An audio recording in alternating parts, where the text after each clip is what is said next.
Over the years, one of the largest flag-related debates in American life has brought itself to public attention. This is the debate over the Confederate flag, a flag often seen as the national flag of the Confederacy, which was a country that seceded from the United States in the 1860s and fought a war which it lost.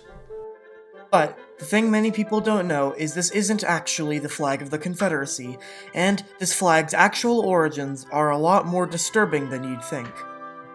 On December 20th, 1860, South Carolina seceded to protect the institution of slavery, and this is the flag that it raised over its Capitol building, today commonly called the South Carolina Sovereignty Flag. For about a year, South Carolina didn't know what else to do other than sit there and hate the Union, until eventually in 1861, it formed with other southern states to create the Confederate States of America. However, when Mississippi declared independence, it adopted this as its national flag, often called the Bonnie Blue Flag. This was the flag of an old country that existed in Mississippi called the Republic of West Florida, that existed for 85 days. But it was the flag of a country that used to exist in Mississippi's borders, so Mississippi adopted it, and it became a Confederate patriotic symbol, even inspiring its own song, which is pretty good, honestly. Eventually, the Confederacy adopted this as its national flag, slowly adding stars until it got 13. But this first flag became popular because it was the one that was raised over Fort Sumter when the Confederacy won the first battle of the Civil War.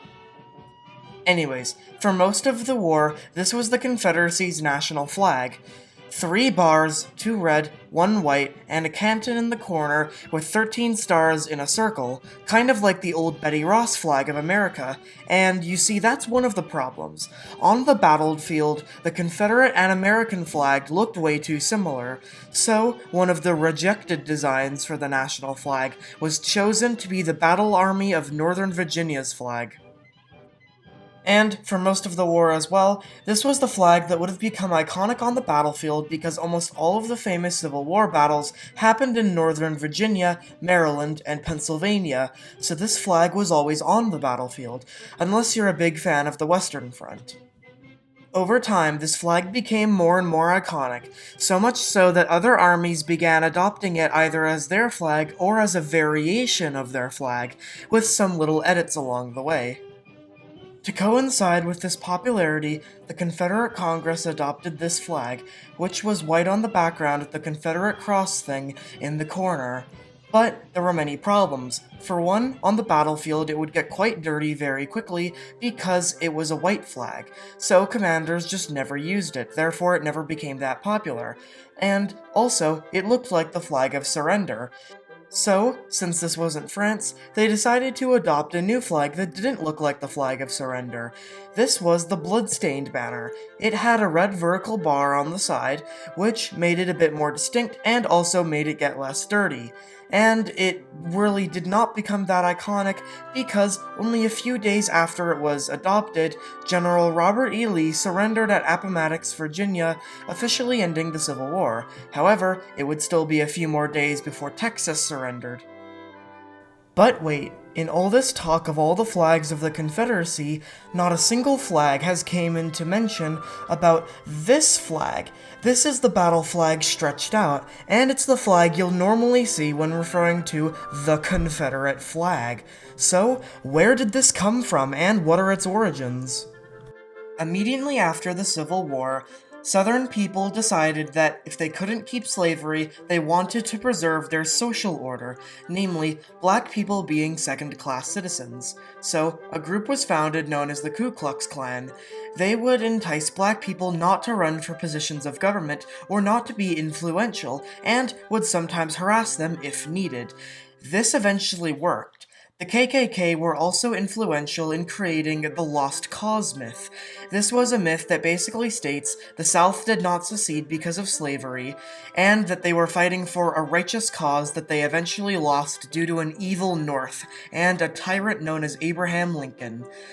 This actually became very influential, and Northerners occasionally thought that it was pretty bad, but eventually they basically won. And although the Confederacy may have lost the actual war, Southerners ended up winning the cultural war, and the lies about the Confederacy were widely believed up until recently. One of the tools the KKK used in their campaign was propaganda through movies, and one of the first propaganda movies was made called Birth of a Nation. No, not the new one, the old one from 1915, that was basically made from a Southern view of the war, and presented black soldiers as acting aggressively towards Southern women, and as slaves being treated nicely. This actually convinced a lot of people, and during the movie, one flag was featured prominently, a stretched-out version of the Confederate battle flag. So, you see what I mean. This stretched-out Confederate flag is not heritage. It was made after the Civil War by the KKK to present a Southern view of the war, and a view that was simply not true, and also as support for their methods. This is why it is seen as a white supremacist symbol, because it was made as one.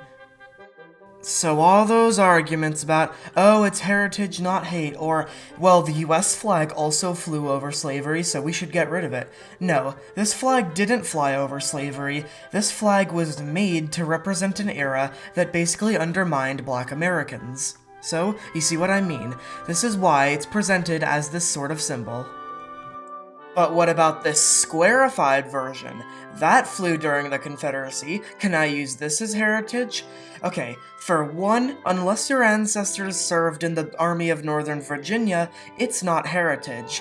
2, the Confederacy lasted not nearly as long as the US, so if you're a Southerner and you really want something to show your Southern pride, just use the American flag or your state flag, and if your state flag's not good, change that. Or, alternatively, you can use this flag for Southern heritage, because as much as the Confederacy was created to preserve slavery, it is still history, and history doesn't care about your feelings. So if you do want to use this flag, use this as heritage instead of the cross flag, because it actually served as the flag of the Confederacy. So don't push a racist, hateful view of history. Not that this flag isn't also a bit racist, but at least it's better than this. In fact, the flag of Georgia is literally just the old Confederate flag, with its seal in between the stars, so use that, I guess. So, when will the debate of the Confederate flag stop? Why has this flag been relegated to history? And why did anyone think this was a good idea? That's a very good question.